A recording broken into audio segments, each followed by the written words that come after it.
Hello, my name is Bruce Mitchell. I'm a member of Gallery Route 1, and this is my current show called 1x3. And the first piece here I want you to see is from a series called Kimono Cho. And the kimono idea has come from a long-standing love of textiles, and I did some research about kimonos and look at them in terms of their actual design and thought they looked a lot like butterflies. And that led me to look at butterflies in Japanese folklore, and they represent joy, transformation, longevity, and in a traditional Japanese wedding, a bride and bridegroom will each give each other a live butterfly, which they then release for good luck. And it was such a lovely gesture that it really kind of pushed me into a whole new kind of object that I had never made before. And it's really celebrating both the butterfly and that beautiful geometry of its wings matching each other and the shape of the classic kimono, which has been around for 1,200 years. And this is the latest of the series that I've done. I just finished it 2 weeks ago. And I've been using abalone shell and strips to give a little extra luxurious quality to them. And I'm just really delighted with how they're turning out.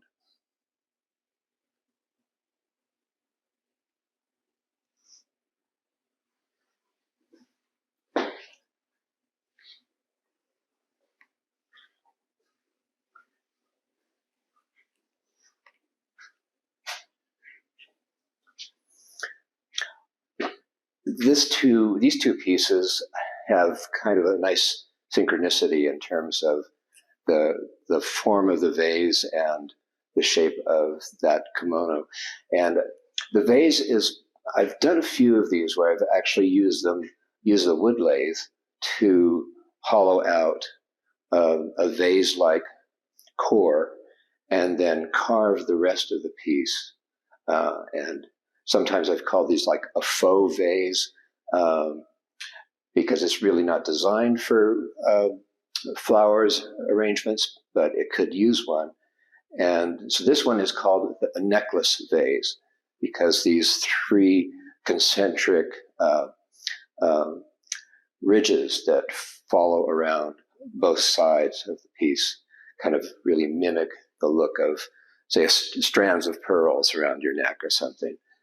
So that's where the name for this piece comes from. And this is actually redwood that I painted black. And what's revealed when you use black to paint something like this is that it becomes all about the form and not the grain patterns of the wood. So it actually looks stronger to me as a piece, having painted it black.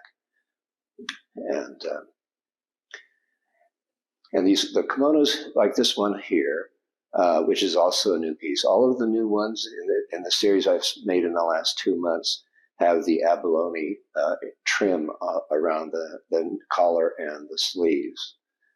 And these are a mix of hardwoods and softwoods.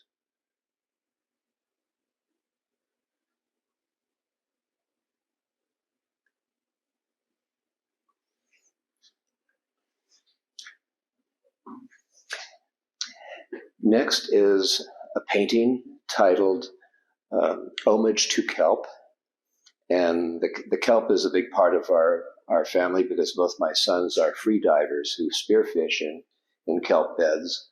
And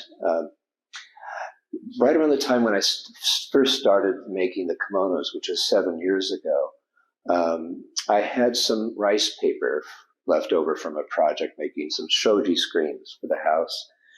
And I'd always wanted to experiment with paint and just to see what would happen. And the rice paper was such a perfect medium because I could wet the paper or leave it dry and just see how the paint moved.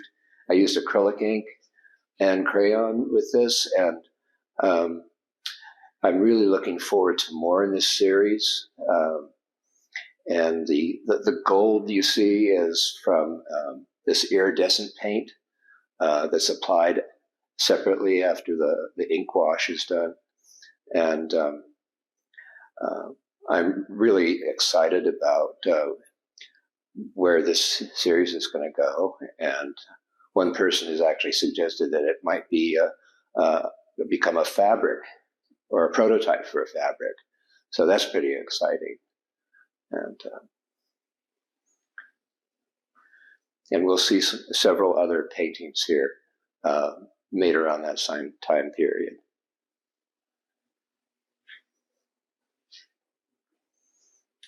This next piece is called Muse. It's redwood burl.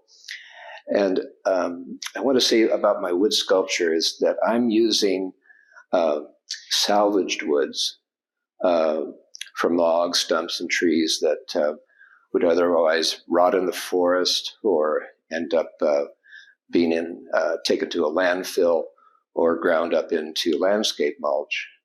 And because I know a number of arborists who are in the business of working with trees, I've had the pleasure of being able to trade time with them for delivering chunks of wood to me to use that would otherwise be wasted some way. So, and I really love abstract forms. I mean, nature is full of abstracts. And for example, if you look at a rock slide coming down, flowing down into a river, you'll see a whole progression of jagged, sharply broken edges of rock. And as you get closer to the river or a stream, you'll see them getting rounder and rounder and smaller from rocks to boulders to pebbles to grits of sand. And through those millions of years of progression, of erosion, you'll see all kinds of shapes, curvilinear shapes, angular shapes, rocks with holes bored through them, some mysteriously. Nature is a huge source of inspiration for me in terms of looking at forms.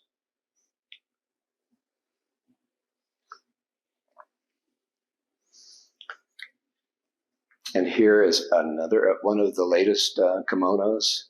And I'll just give a description of this one. The wood, the two panels in the middle are Western elm burl, and the flanking vertical pieces are mahogany, and the shoulder arm pieces are of cherry. And again, I'm using, as you can see, the abalone as a really strong accent. And the purple is actually a wood named Purple Heart that comes from Africa. That's its natural color. And I'm really excited about using that because it's like a royal color and has been for centuries. So I love working with the contrasting colors because on a flat wall piece like this, it really gives a more three-dimensional look to the piece. And so it's, in terms of composition, I sort of feel like I'm working like a painter, using colors, contrasting grain patterns and things to create a composition with material that already has the color in it. So I have the advantage of that step sort of taken place already. So in the composition, it's really sort of matching things and just seeing what colors work with each other. And that's really the fun part.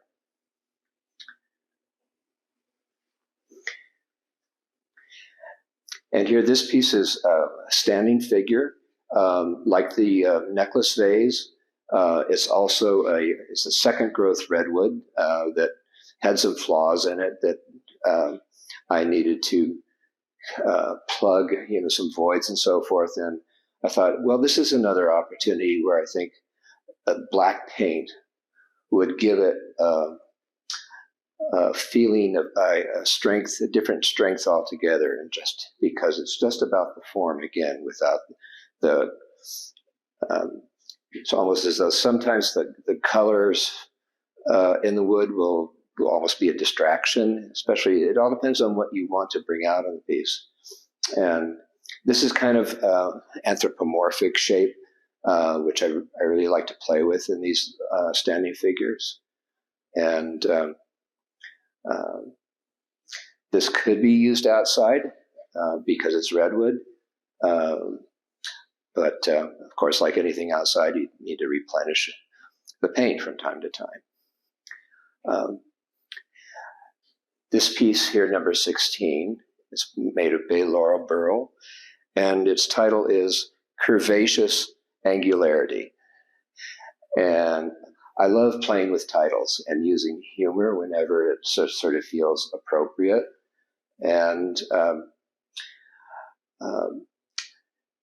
this came from, again, one of those stumps that had all kinds of wild shapes. And I use a chainsaw a lot to shape, cut blocks that I can use from the stump. So the pieces I start with are already kind of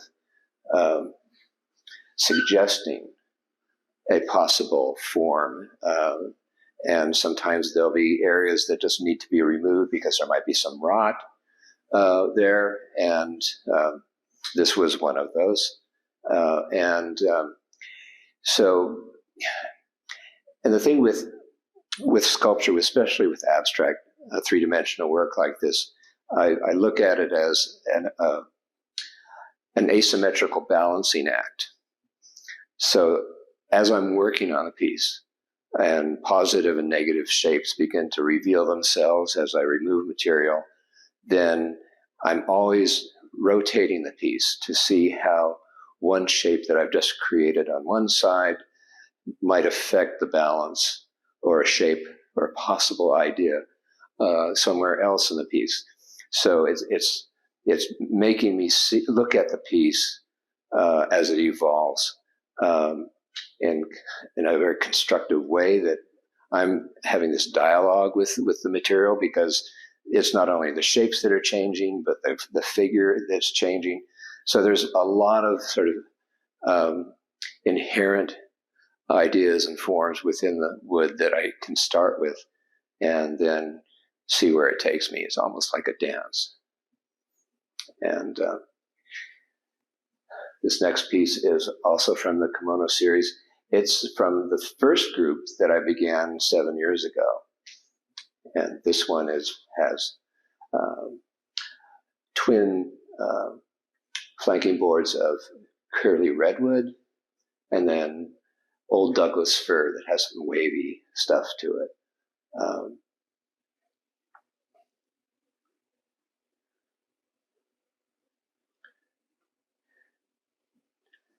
Let me stop for a second.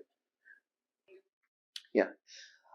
This piece is called Sentinel, and it's one of the older pieces in the show from about 2013.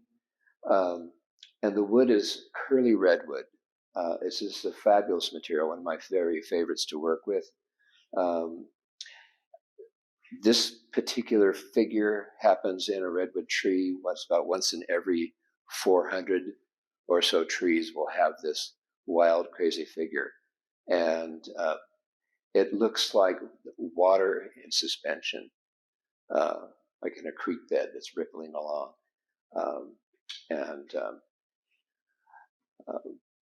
This is from a coastal redwood tree that was probably 12 to 1300 years old. And it's really quite an honor and very humbling to work with material that's so ancient. And I feel like when I'm making something like this, I'm always sort of thinking about how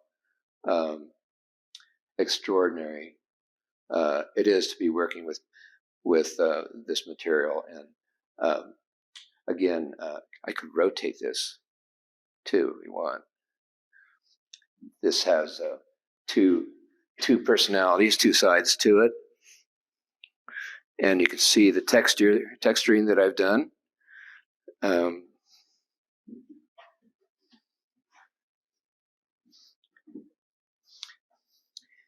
And when I first started working on this piece using a chainsaw to rough it out, I didn't see this little, it's almost like, this is a branch that was broken off probably hundreds of years ago, and the tree grew over it, but it was completely concealed until I started cutting into the material.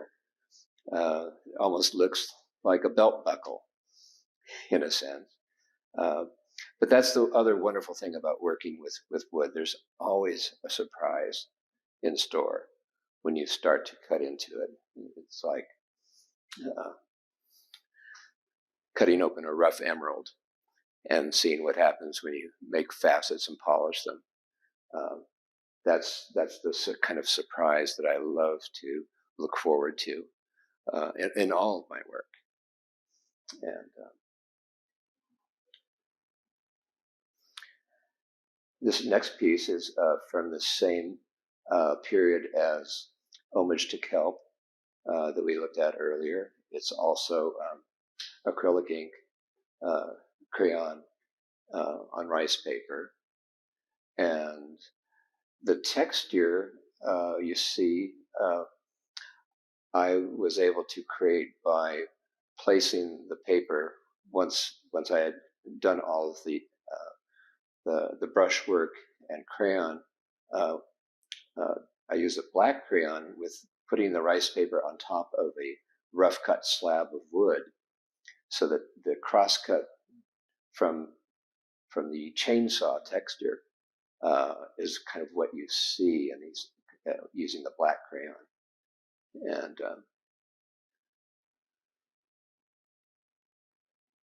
this one's titled Twin Portals.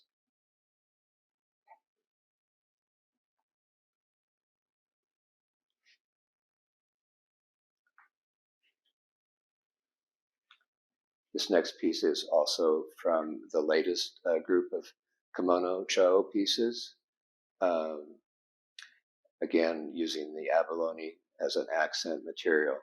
And the central pieces are ziracote wood. It's one of, they call them exotic woods, but I think all woods are exotic when you start looking at fancy figure and things. And the wings on the outside are from white oak, which is a domestic wood here, and then there's bubinga here and here, and then purple heart down the middle. So again, I'm just playing with colors and figure in a way that kind of makes a composition that really kind of works and comes together.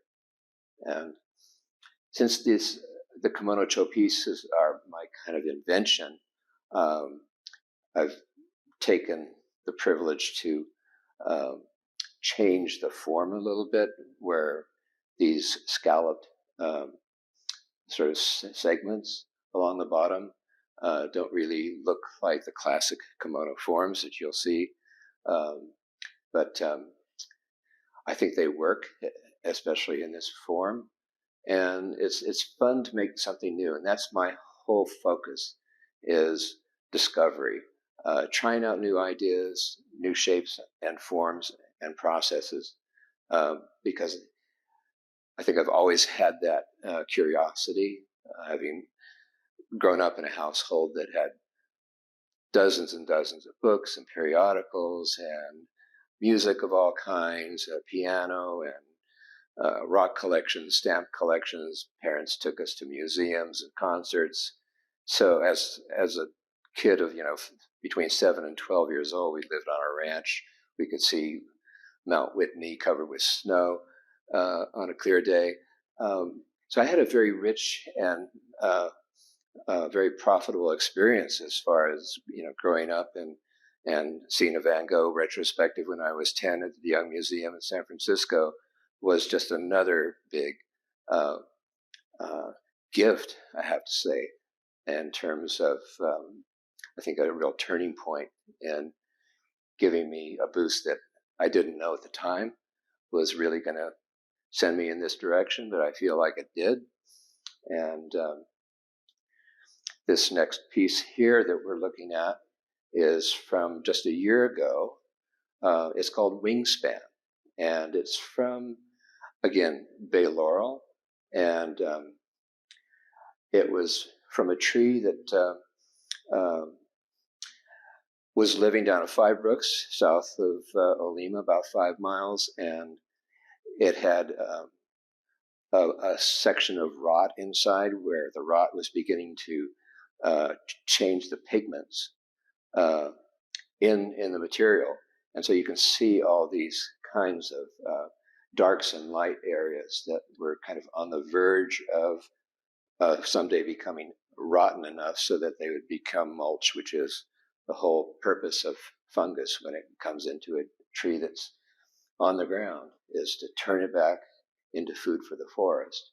But if you catch it at just the right time, you can preserve not only the integrity of the material in terms of it being strong enough to withstand shaping and sanding and all the other tools and processes of working it, but you get these colors that and things that are just extraordinary. They're just it's like dream worlds,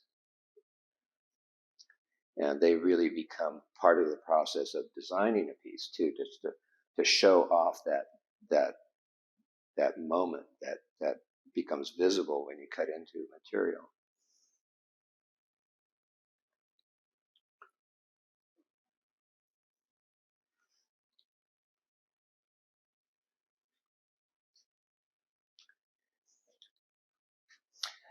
This next piece is titled Seeing Double. And the title sort of comes from the fact that it has basically a positive and negative side. This is the positive side here, and here is the negative side.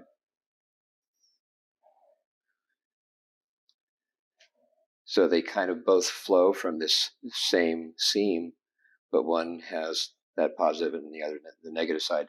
This happens to be a piece that was totally different. 6 years ago I made it, and I didn't like it at all when I looked at it about 3 weeks ago. And so I just took out my chainsaw and whacked away at it, and then looked it over and said, okay, I think I've got an idea. And well, we've seen lots of great painters paint over works many, many times before they had what they wanted. But with wood, you don't have so many chances because it just disappears into shavings and sawdust, and you just can't, like, or with clay, where you can just put it back on the wheel as a lump and make another pot. You don't get so many chances. So there is a point at which your focus has to be really sharp and figure out just exactly what is going to work and see what happens. Sometimes, and that's the great thing about making mistakes. I see them as opportunities, and recognizing them as a mistake is just as important, because it teaches me about my process, and if I've been too impetuous and not thinking ahead enough, it's just something that I should say myself, that I learn, and it becomes part of my textbook of experience that I can apply to new work.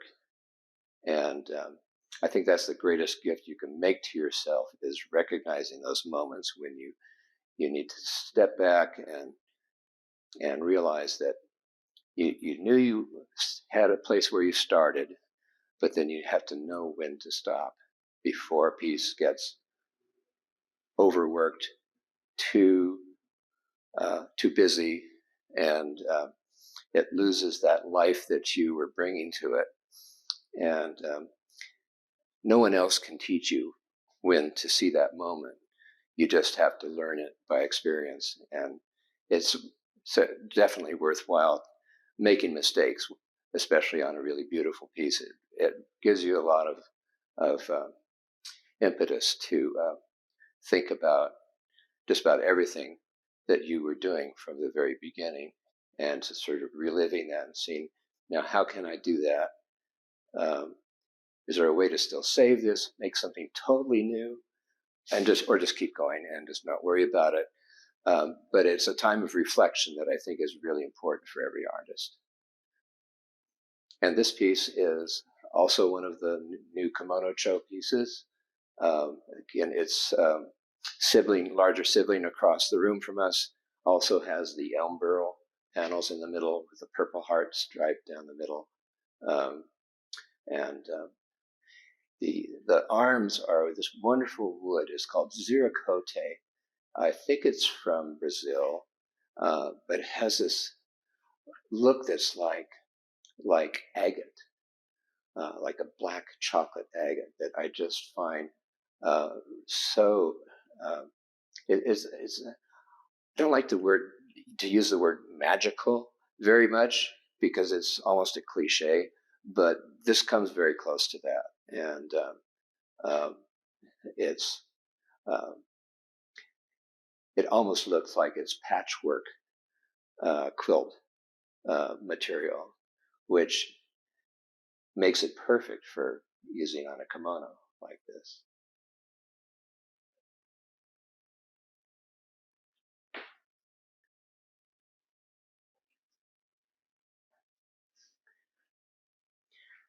This next work is another one of the paintings from the early series, rice paper again with acrylic ink wash and crayon, and again that iridescent gold paint. This one's called Somewhere Above, and just thinking of all the galaxies, supernovas, and macro micro worlds that we kind of dream about when we're looking up at the stars at night. But this could also be looking through a microscope at a slide of some crazy critters flying around. And that's why I like to use this kind of very free shape exploration, because it doesn't have a definition really that really sticks other than just being playful. And so I'm also using that rough board for some texturing here.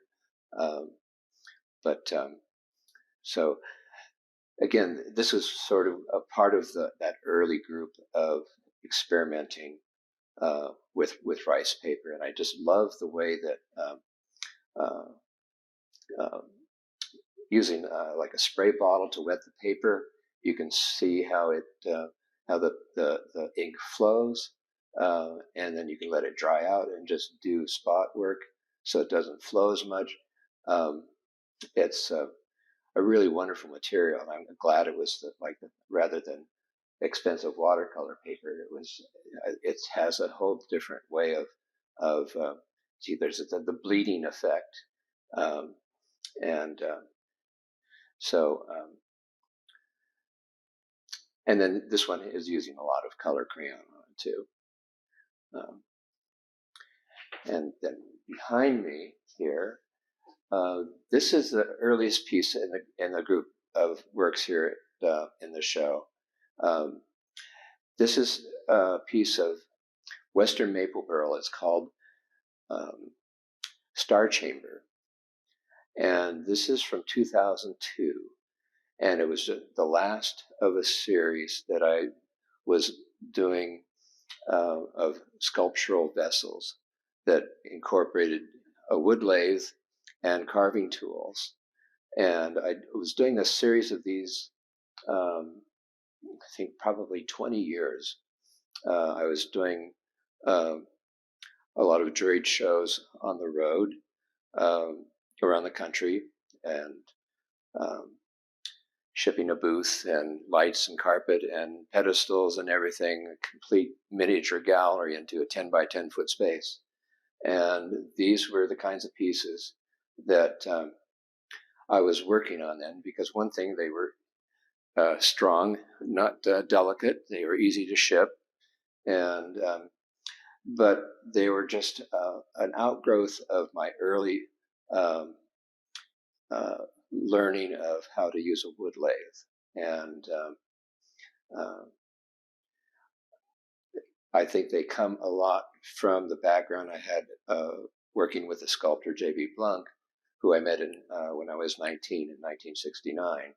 And for 7 years, I worked part-time with him on large sculptures where primarily the main tools were chainsaws.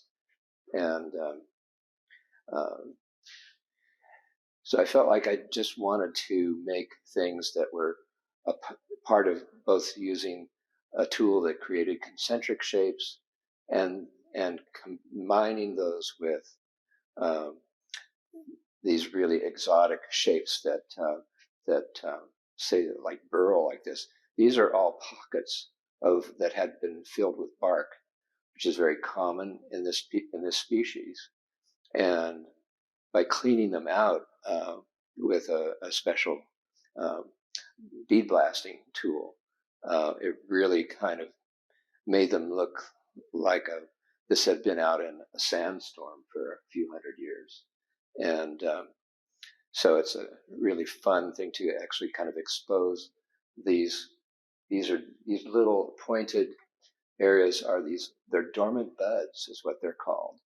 And in burl, those will sprout if the tree has fallen over, has had some kind of stress event, being blown over in a storm or undercut by an underground stream or whatever.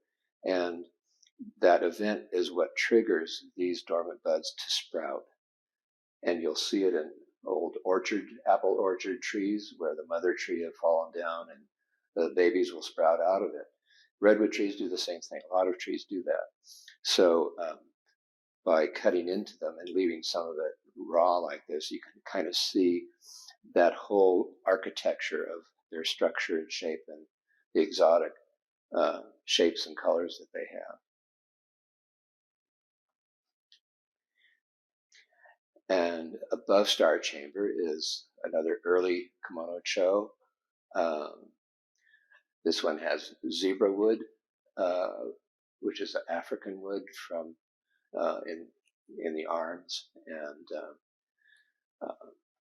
has wenge, bird's eye maple, and spalted maple, which is the spalted part.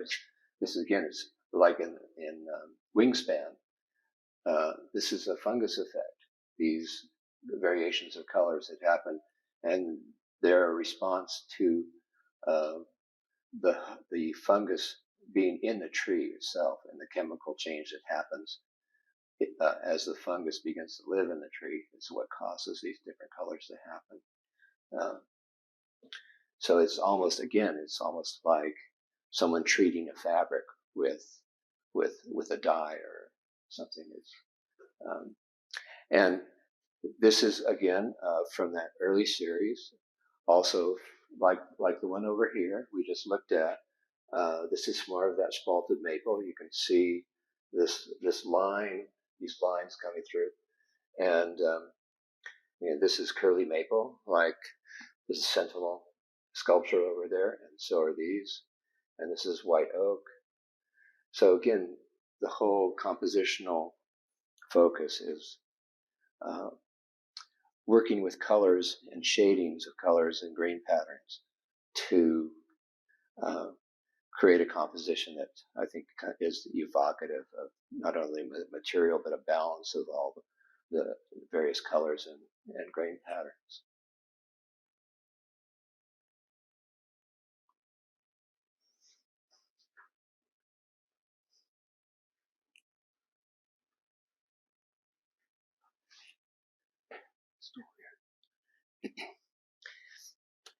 This stool is actually made from redwood, and um, it's been textured. I made a series of these about 10 years ago, and this is the first one of them that I've actually stained black. And again, it's interesting just to see how just the form itself becomes so prominent. And there were some cosmetic things in the grain of the wood that weren't so exciting to me, which was another reason to use the black stain, which sort of kind of solved the aesthetic problem that I was having. And it gives it all another life. And so these are about 19 inches high, so ergonomically, they're ideal for not only using as a stool, but as a side table. So you get a bonus there. And so again, a piece like this is made with a chainsaw, cutting it into shape.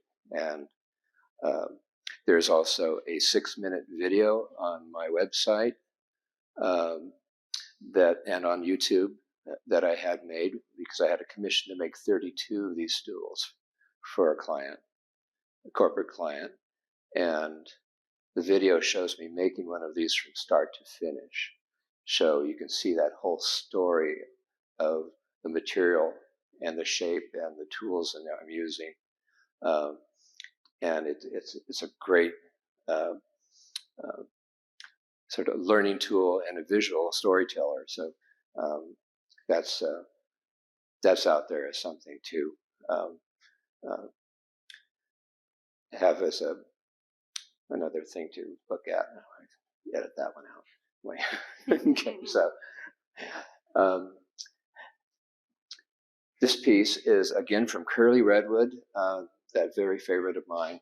It's called Ascending Arches, and it was basically a scrap from a pile of working on another sculpture, and it's also a brand new piece made for the show, and I think I've finished it. I started and finished it in a day. It was just one of those things where it just the shape, because the whole thing was just cut with chainsaw from another piece, and so it just I've made a few pieces with this kind of shape before, and I thought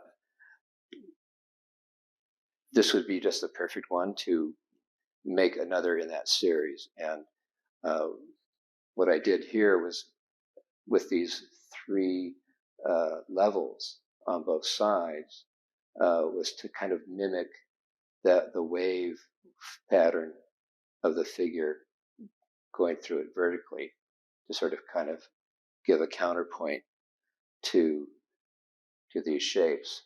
And you can see it sits on a steel base that I can move here, and you can see that the other side is the same. There's just a bit of an angle cut here, just to give it a little personality on top, a little haircut. But again, it's just a complementary form. And being as simple as possible with wood that is so exciting and busy and glorious. The simpler the form, the better. And I'm going to make a lot more of these. And I think this is the last piece in the show. See, I made this piece last week in an afternoon. Again, this is the rice paper with acrylic ink and crayon and iridescent paint. This one's called Tide Pool Fandango. And it does have a kind of a Monet garden pond look to it. But it also has some otherworldly feel to it. And again, sort of harkens back to like the piece with the kelp, homage to kelp.